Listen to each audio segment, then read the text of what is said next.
আসসালামু আলাইকুম প্রিয় শিক্ষার্থীরা, আশা করি সবাই ভালো আছো। আমি ইশারা স্টাডি টেবল থেকে ইসমতারা প্রাপ্তি বলছিলাম। তো আজকে আমরা সপ্তম শ্রেণীর বিজ্ঞান অনুশীলন বই নিয়ে আলোচনা করব। চলো আমরা ভিডিওটি শুরু করি। আমরা কিন্তু প্রথম অভিজ্ঞতা ফসলের ডাক সেখানে তৃতীয় ও চতুর্থ সেশনে ছিলাম। তো তৃতীয় ও চতুর্থ সেশনে তোমার কিছু কাজ আছে, তোমরা দেখতেই পাচ্ছ। এখানে হচ্ছে প্রথম কাজটা হচ্ছে তোমার এলাকায় যে জীববৈচিত্র্য গড়ে উঠেছে বা যে জীববৈচিত্র্যতা আছে সেটার উৎপত্তির কারণটা কি, আর পরিবেশগত কি কি সুবিধার কারণে আসলে তোমার এলাকায় এই জীবসমূহ পরিবেশে টিকে থাকতে পারছে। ঠিক আছে, সেটা আমরা এখানে লিখব। তো আমি আমার মতো করে একটা লেখার চেষ্টা করেছি, তোমরা একটু দেখো যে আমার এলাকায় যে জীববৈচিত্র্যর উৎপত্তি হয়েছে তার কারণ হচ্ছে জিনগত বৈচিত্র্য। জিনগত বৈচিত্র্যটা কি? জিন হচ্ছে তোমার একটা ভেতরের যে আমার গঠন আছে সেটার হচ্ছে নিয়ন্ত্রণ প্রদানকারী একটা উপাদান। ঠিক আছে,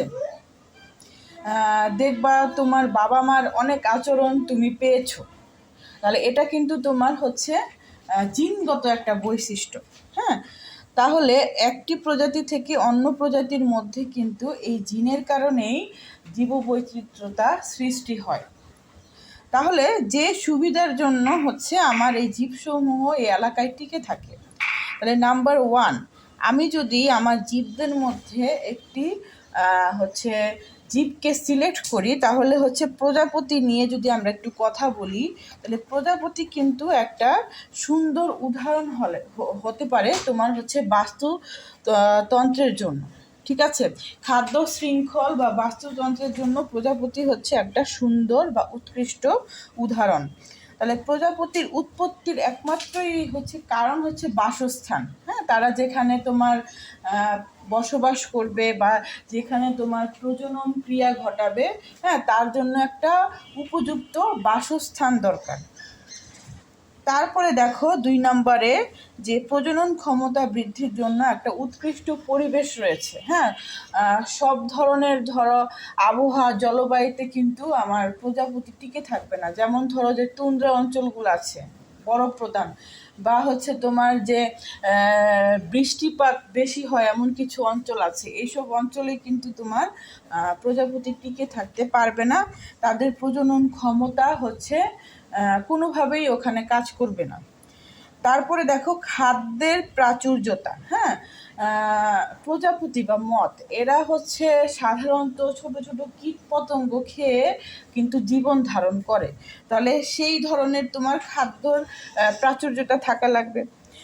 তারপরে দেখো পরিবেশে তোমার পর্যাপ্ত পরিমাণ পুষ্টি উপাদান দরকার এবং সঠিক জলবায়ু দরকার। হ্যাঁ, প্রজাপতির জন্য যে পুষ্টি উপাদানগুলো আছে, যেগুলা হচ্ছে তারা খাদ্যের মাধ্যমে তাদের ভিতরে প্রবেশ করাবে, হ্যাঁ, সেটা কিন্তু তোমার সঠিক পরিমাণে থাকতে হবে এবং একটা সঠিক জলবায়ু তোমার সেখানে থাকতে হবে, যে এত পরিমাণ শীতও না বা গরমও না, একটা নির্দিষ্ট তোমার আবহাওয়া বা জলবায়ু সেখানে বিরাজ করে।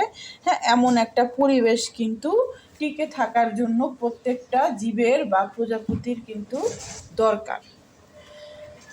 তাহলে আসো আমরা পরবর্তী ছকে চলে যাই।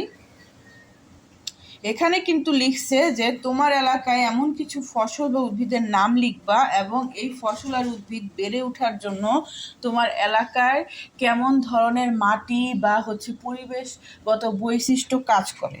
হ্যাঁ, তাহলে দেখো আমি উপর থেকে নিচ পর্যন্ত কিন্তু বেশ কিছু ফসল ও উদ্ভিদের নাম লিখেছি, যেমন গম, ভুট্টা, ধান, স্ট্রবেরি, মেলন। ঠিক আছে, তাহলে গম যেটা উৎপাদনের জন্য তোমার দোআঁশ বা বেলে দোআঁশ মাটি দরকার।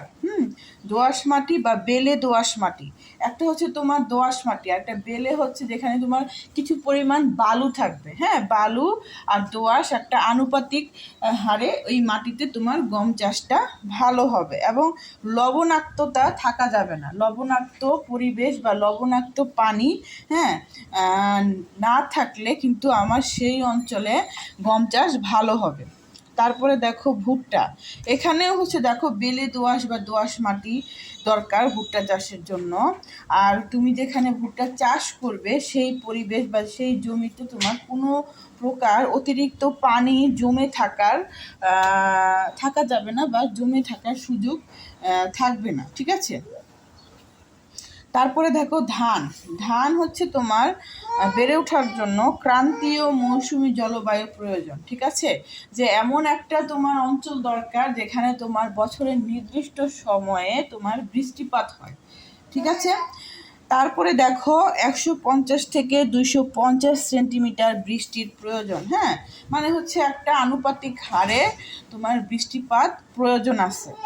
তারপরে দেখো 16 থেকে 27 ডিগ্রি সেন্টিগ্রেড তাপমাত্রা দরকার, হ্যাঁ, এই পরিমাণ তাপমাত্রায় তোমার ধান গাছের বৃদ্ধি ভালো হয়।